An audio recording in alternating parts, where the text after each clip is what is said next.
Sa cellphone, siguraduhon nga wala sang moisture nga magasulod sa mga port. Siyempre, limpihan man ang phone case antes ibalik diri ang cellphone.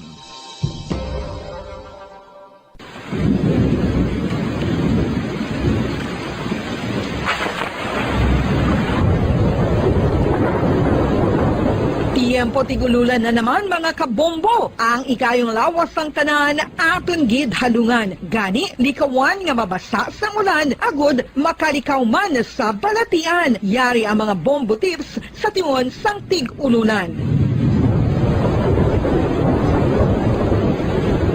Masami nga magdalagid sang payong. Kung wala sang payong, magdala sa mga butang nga sarang makaprotekta sa imo kung maabdan sang ulan, kaangay sang raincoat ukon jackets. Likawan ang trangkaso ukon anuman nga pamalatian nga nagaguluwa sa tion sang tigululan paagi sa pagpabilin nga hindi mabasa sang ulan. Magdala sang extra towel ukon tuwalya kag mga bayo bilang ilislan agud madasig nga magmalak ing kasugid man nga mabasa sang ulan. Magpabilin sa mga lugar nga may atop o kung sarang mapasilungan samtang nagahulat sang salakyan. Likawan man nga mag-ubog sa tubig baha, ilabi na kung ikaw ang may pila sa tiil o kung din man nga bahin sang lawas. Ang ihi kag iban pa nga body fluids gikan sa mga infected nga sapat mahimo magtugas sang leptospirosis. Ang pag-angkon sang leptospirosis delikado o kung makamamatay. Sarang ini makatugas sang kidney damage, meningitis, liver failure, respiratory distress,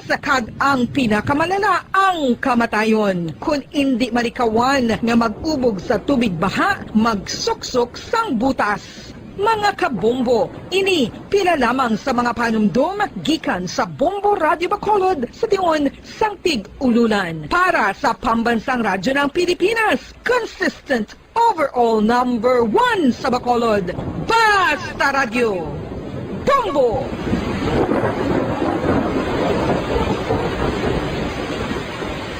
Ano ang RA 9003? Yari ang mga butang nga dapat mo mahibaluan angon sa Ecological Solid Waste Management Act of 2000. Ang Section 10 nagamando sa decentralization sang waste management o kung paghaboy sang basura. Sa iya implementing rules, ginamanduan ang mga barangay nga magtukod sang Barangay Solid Waste Management Committee. Ano ang mga katungdanan sang Barangay Solid Waste Management Committee? Pagbahin-bahin kag koleksyon sang madunoton, makompost kag ma-recycle nga basura, pagtukod sang materials recovery facility, pagsumiter sang bulanan nga report sa munisipyo, pag-organisar sang multi-purpose environment cooperative ukon asosasyon. Pagbalay sang sanggay, pagpain kag pagpangita sang pondo, pagpahamtang sang core coordinators. Ang Section 21 nagamando sang pagbahin-bahin sang basura sa ginhalinan sini kag sa pagpatuman sang no segregation, no collection policy. Ang Section 32 nagamando sa pagtukod sang materials recovery facility sa kada barangay o kun cluster sa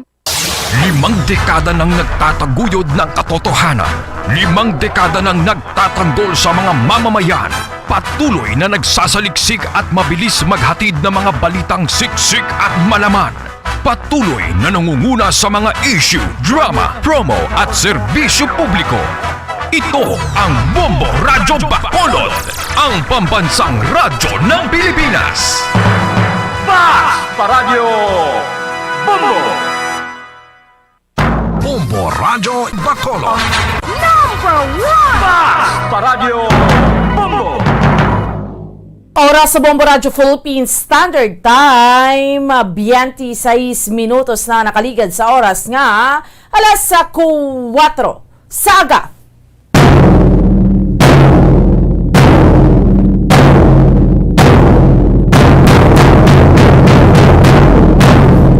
Mga Pilipinas, mga Western Visayas, syudad sa Bacolod, probinsya sa Negros Occidental. Welcome na sa aton nga palatuntunan, dirigid lamang sa Bombo Reports First Edition. Subong, Sa aton nga mga kabombo, Miyerkules kita sa karon nga adlaw banwa, pet sa 27 kita sa bulan sang Oktubre tuig 2021. Kag sa gihapon ako ang inyo alagad Bombo and Sindol Sorilia. Updi naman ninyo kami tubtobala sa isang takna subong yang aga sa pagdrone sa sa pinakamarga panguna. Mga mainit na balita lokal, national kag international. Subong man mga balita sa sports kag mga balita nagikan sa patag sing entertainment. Of course, may kaupod naton sa pagdurong sa mga balita sa subong aga ang ato mga Bombo Patrol reporters sa field. Subong man ato mga Bombo volunteers kag Bombo correspondents. Ano pila ka mga pangunang mga balita nga ato nga tutukan sa subong iyang aga mga top stories of the day nga ato nga diskusyonan pila ka mga pangunang mga balita no nga ato nga paghatagan sa pagtamod subong sa sining Miyerkules naman nga edisyon sa ato nga palatuntunan sa Bombo Report sa first edition. Una kita sa aton nga mga kauturan kag sa aton nga mga kabombo sa pilaya ka mga panguna nga mga balita lokal ang pagpanghakroy subong sa mga kauturan naton sa mga drivers sa tanan because nga sa ikasyam nga tion no sa ika-9th time sa ikasyam nga tion ang pagsaka sang presyo sang gatong naman no sang gasolina wag gidya untat kahapon because Tuesday no every Tuesday sus grabe no so hibaroon naton no diskusyonan naton ini kag sa aton nga mga kauturan sa aton man nga mga kabombo sa dugang pa nga mga balita local speaking sang presyo machikar man kita dugay-dugay sa aton nga merkado kay man October 27 na kita sa aton nga mga kabombo ang presyo di sa mga nagapangunang mga balaklon especially ang ginahimo tadira nga mga suman mga muasi mga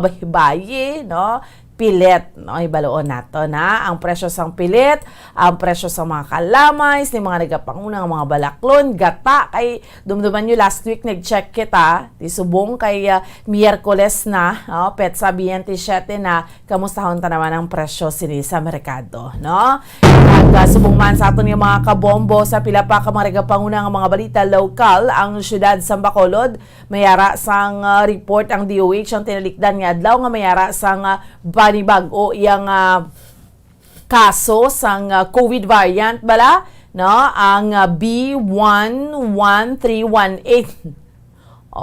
so gali kay isang Marso pa to no gali ti kabalo naman kita ang Department of Health pito nakbulan na nakaligala mo pa lang yung pag-report nila no so nakabalik na ganing OFW sa ruwasang pungsod kag sumuman ang mga menor di edad mga minors bala from 12 to 17 years old masugod na sang vaccination ang launching sini no sang pulo ka mga kabataan nga iga-bakunahan no priority kay may mga comorbidities no sa Friday na on October 29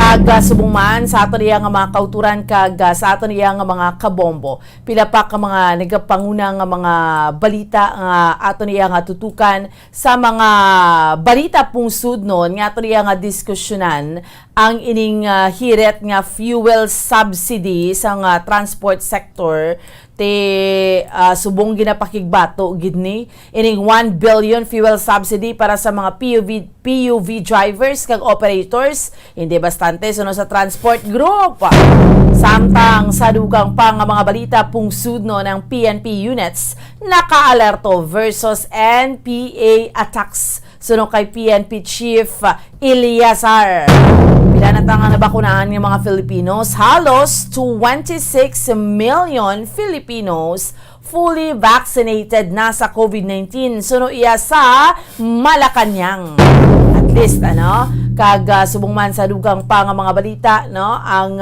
PSC ginaprobahan ang 750,000 cash incentives para sa world champion nga si Carlos Yulo sa mga nagapanguna nga mga balita no nga aton iyang diskusyonan diri man sa aton iyang palatuntunan diri gid lamang sa Bombo Report sa first edition sa aton iyang mga kauturan kag sa aton iyang mga kabombo no sa mga balita nagikan sa luwas sang pungsod.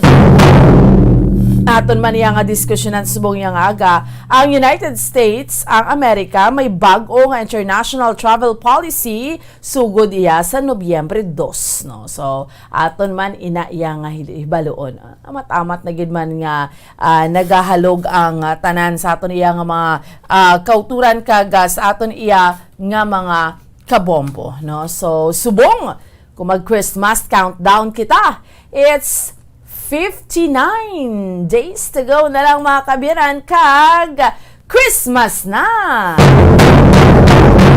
Grabe no? 59 days. 59 dias na lang. 59 days to go na lang kag magaselebrar na kita iyasang adlaw sang Pasko. Sa mga iba natin yung mga kautan doon nagayum-yum kay mati, di ba? Amugin man na ang mga balatsago natin pagtungtong Bearman, salos na excited. Kay manti Christmas, pero syempre lain ang sitwasyon naton subong. Gusto taman mag-celebrate or especially sa mga utod dato no mga FWs gusto man nga pauli diriya sa aton sa may pungsod Pilipinas, magbakasyon amo nang nakaandan bala kay syempre ang pamilya mo diri sa Pilipinas so nakaandan mo mapuli agid iya sa imo sa nga pamilya no matter what no. Ang balatsago nato na iya nga mga Filipinos no because of the amo ning ginambal blang nga close family ties mapauli gid kita ya no do ko na iba tsagon nga syempre makapauli ka makaupod mong imo pamilya no magsinadya ka mo no so amo gid na permi ugaling because sini iban siguro may mga kung makachansa mapauli gid pero iba nato yung mga kauturan pa iway anay no so sige lang importante no sa aton nga mga kabombo sa aton nga mga kauturan ano lang gid kita ano ni gani importante safe lang gid kita. May mga bag-o naman yung mga guidelines, mga travel policy sundo naton no especially amo na yung pinaka-importante tanan kung gusto naton mangin masulhay no ang aton nga pagpauli pabakuna gid kita ya no dapat mangin fully vaccinated gid kita ya para why na kita duro problema no why na duro gamo pa bala hindi na masibod pa kay ka budlay no so sige no subong yang aga sa liwat sa mga kauturan naton nag-monitor sa aton sa 630 kHz sa inyo sinedra tag sa mga radio dial upod ang ining radyo. So, kung ang radyo nyo, speaking sang radyo, kung ang radyo nyo, bigin hatag sa inyo sang AM ha? AM, dapat ang radyo AM, ginatag sa inyo sa AM station like ang RMN, ang Action, no, dalaan na diri, no, nakalansang man na or wala nakalansang. Dalaan na diri kay bayluhan tas ning radyo ho mabakod kag may pamilete ka pa nga 1,000 ka pesos. Again ha, no, kay gina-emphasize naton yung isa magsaka diri gali kay FM or hindi amo, subot na balon makita mo na iyang kung nagapamati ka sa bombo. Ay baluan mo na, ay okay, amo nang ilas nga ginalawag, no?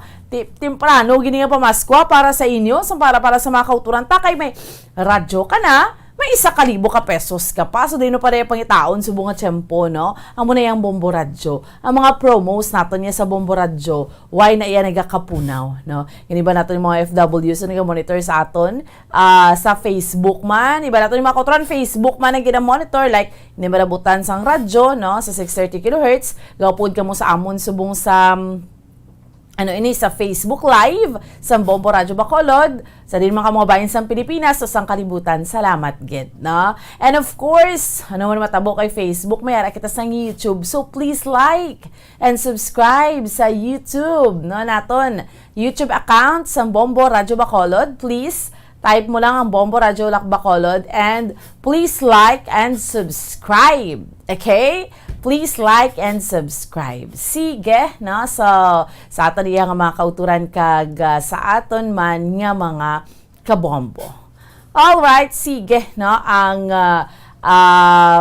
subong iya nga aga, hambal ko na ganit, chikero naton ang aton iya nga sitwasyon mandriya sa may palibot sila sa Bacolod.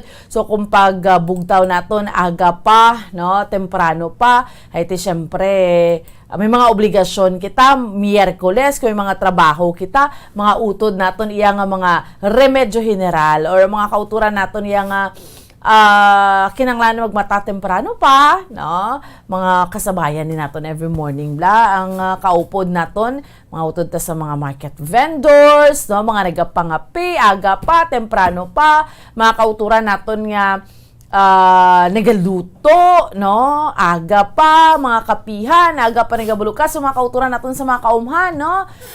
Mga piaga pa, kahit dugay-dugay, trabaho naman, no? So, maayo gid nga pagpa-monitor ko kumati sa inyo. Amo ni blang ginambal nila. Early bird catches the worm.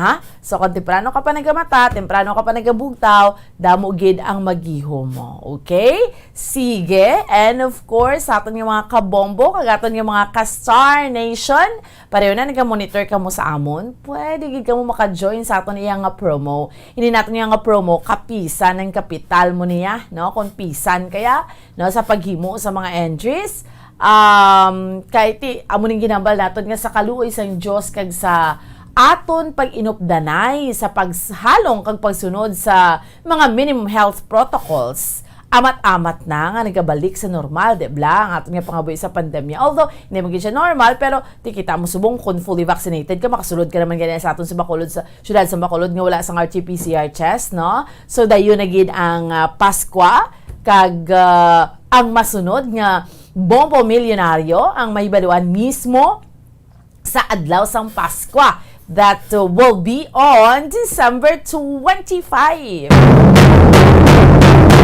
So, iyari na ang inyo ginapaabot nga pang last quarter nga radio promo kag bangod nga ini ang nagikan sa Bombo Radio Philippines. Amo lamang ini ang pinasahi nga nationwide promo kung sa din ang premyo mismo ang nagahulat sa mga winners para sa adlaw-adlaw nga cash siyahan. So, magasugod na ang sa aton yung mga kabombo, nagsugod na ang pagpumato natin sa mga entries para sa aton yung promo sa 1-2 Panalo Part 20 ng Bombo Radio at Star FM. Araw-araw balde-baldeng pa premyo na may cash pa as per approved sa DOH FDA CFRR permit number 1553 series of 2021. Again ha, 6 million in total prizes nationwide. Isa ka winner sang 1 million pesos cash para sa grand prize. 4 ka winner sang 50,000 pesos per regional winner para sa grand draw. Meaning Luzon, Visayas, or Luzon, NCR, Visayas, and Mindanao. So, ang aton nga guaranteed prizes sa 24 ka mga key areas. Ang aton nga first prize is 15,000 pesos. Ang aton nga second prize, 10,000 pesos. Ang aton nga third prize is 5,000 pesos, no? So, sa aton man yung mga daily winners sa kada Bombo Radio kag Star FM station, may 3 ka winners kada adlaw, no? 15 ka winners kada semana sang 1,150 pesos bilang total prizes. Ang aton nga cash dira sa breakdown ng aton nga cash